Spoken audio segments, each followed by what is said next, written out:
Tinjau Stadion Gor Haji Agus Salim Padang, Ketua Umum PSSI Erick Thohir menilai markas tim Semen Padang FC belum masuk standarisasi Liga 1. Erick mendorong untuk segera dilakukan renovasi dan melengkapi sarana penunjang lainnya agar Semen Padang FC tidak menjadi tim musafir di Liga 1 musim depan.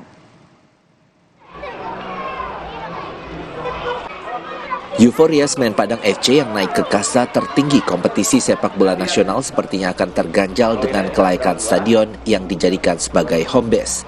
Pasalnya, dalam tinjauan awal yang dilakukan oleh Ketua Umum PSSI Erick Thohir, stadion yang didirikan pada tahun 1983 ini dinilai masih jauh dari standarisasi Liga 1. Stadion Semen Padang ini yang saya yakin sulit ya untuk masuk standar Liga 1. Ya, tadi saya mengecek lokernya ini harus direnovasi. Ya, jadi harus direnovasi. Saya takutnya tidak masuk kategorinya. Nah, dan saya berharap ada renovasi.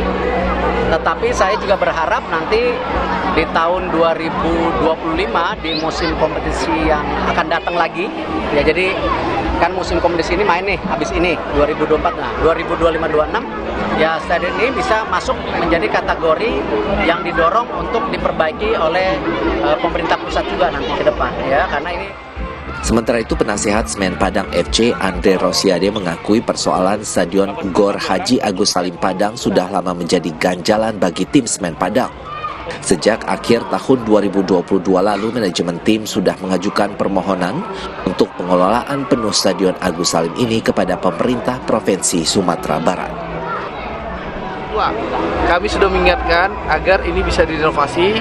Kalau pemerintah nggak mampu renovasi, silahkan hak pengelolaannya kepada kami, Semen Padang FC, biar kami investasi renovasi dari Desember 2022. Kenapa? Jika pengelolaan Stadion Agus Salim diserahkan sepenuhnya kepada manajemen Semen Padang FC, Andri menegaskan akan segera melakukan renovasi. Upaya maksimal akan dilakukan agar stadion dapat segera digunakan pada Liga 1 musim depan yang akan bergulir pada bulan Juli nanti. Rio Johannes, Kompas TV, Padang, Sumatera Barat.